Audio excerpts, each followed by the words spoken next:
Well, the reason why it never entered economic theory was because economics in universities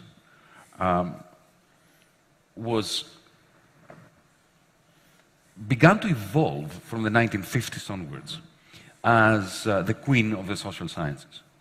And what gave discursive power and monopoly power within the academic environment to economics was the claim that it was the only social theory which was peddling universal truths to be proven by mathematical means. And it succeeded.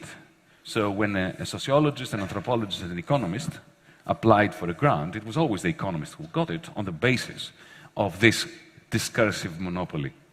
And however, in order to close the model mathematically, the only way to solve the equations is by making assumptions that distance the model from really existing capitalism. So, for instance, you have to assume that there's no time and there's no space.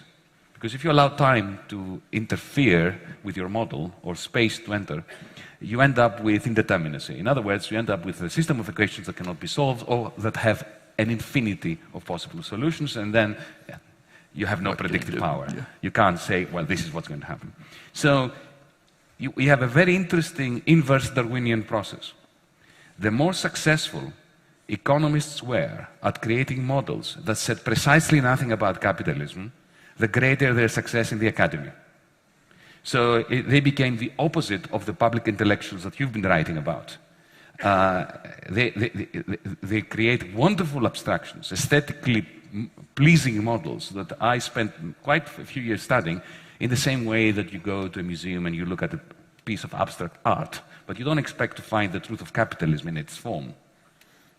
So this is the interesting sociology of knowledge within the economics profession. But then there is a parallel shift, the end of Bretton Woods, which unleashed banking. Remember, Roosevelt made sure that in the Bretton Woods Conference, which designed the post-war, the first post-war phase between the 1940s and 1971, 1973, he had stipulated that one kind of person should not be allowed into the Bretton Woods Conference.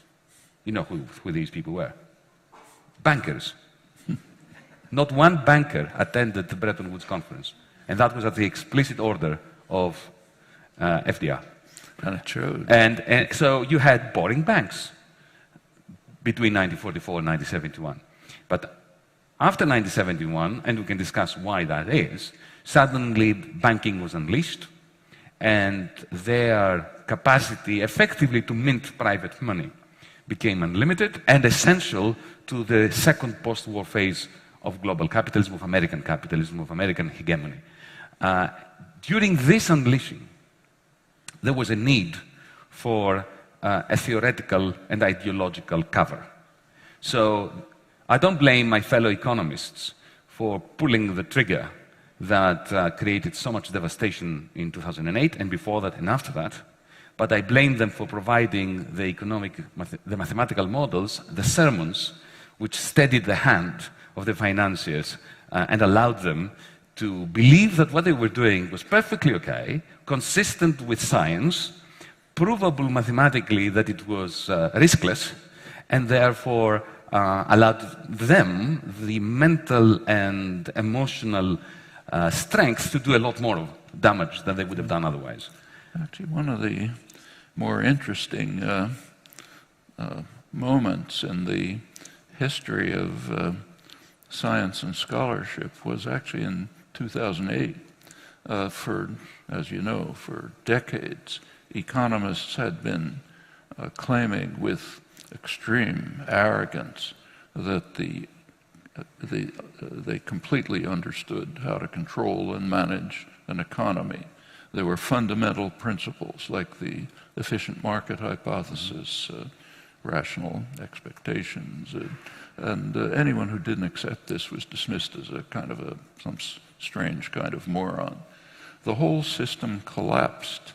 The whole intellectual edifice collapsed in a most amazing fashion and had no effect on the profession. None at all. This is that.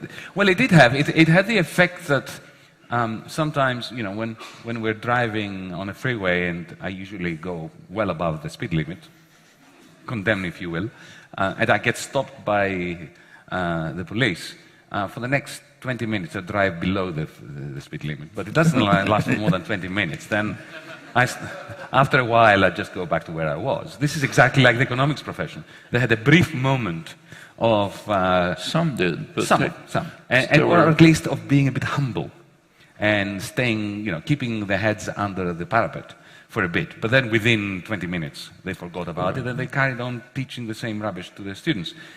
But what is interesting, Noam, is that two small points. It's not that the economists went headlong into this mathematized religion, because that's what it is. It's a religion with equations and with a bit of bad statistics. What happened was two things. Firstly, there was a kind of ethnic cleansing of anybody that had retained their wits about the economy. So there were economists who challenged this view and who were simply not reproduced by the system. They never got the grants, they never got the PhD students, their PhD students never got lectureships, never got assistant professorships. So there was a purge of the establishment. The second, which is a far more interesting phenomenon, is that the wonderful minds that created the general equilibrium models, you know, the highest, the popes of the Catholic Church, right, were not believers. So take, for instance, Ken Arrow. Ken Arrow is, you know, and Gerard Debreu.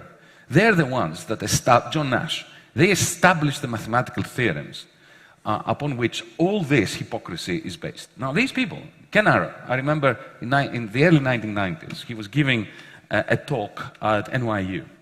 And there were about 20 people. It was a highly mathematized paper. Okay, so he was enthusiastically going through the equations, and one of the professors there interrupted him at some point and said, Professor Arrow, equation 3.3 reminds me of the argument in favor of this kind of tax as opposed to that kind of tax. And Ken stopped him immediately and said, my dear boy, he was a bit condescending, I think rightly so, he said, you're confusing that which is interesting with that which is useful. This is interesting. If you try to apply it to anything real, it's dangerous. So the gurus, the popes, understood that this theory was examining a post-capitalist world, a world without labor markets, without labor exploitation, without monopolies, without even the slightest of capacities to alter prices on the behalf of employers, of entrepreneurs, of conglomerates, a world without firms. Because what is a company? A company is a market-free zone. It's a hierarchy. It's a small Soviet Union with Gosplan and central planning. If you look at Google, if you look at Microsoft, that's what it is. Then you have Cose's theorem. That's a big help. Yes, yes. But the Cose's theorem is taught for 5 seconds and then forgotten. Yeah. In order to make them feel that they've said something about the reason why firms exist. Yeah. But then in those models that produce the macroeconomic policies that were applied even under Clinton, especially under Clinton, there are no firms. There's no time, no firms, no space. Everybody resides on the same point in space so that there are no costs of transport or anything like that. So imagine a world in which economic policy is predicated upon models that assume there is no time, space, firms, profit, or economic rent. Or monopolies. It's time to get really scared.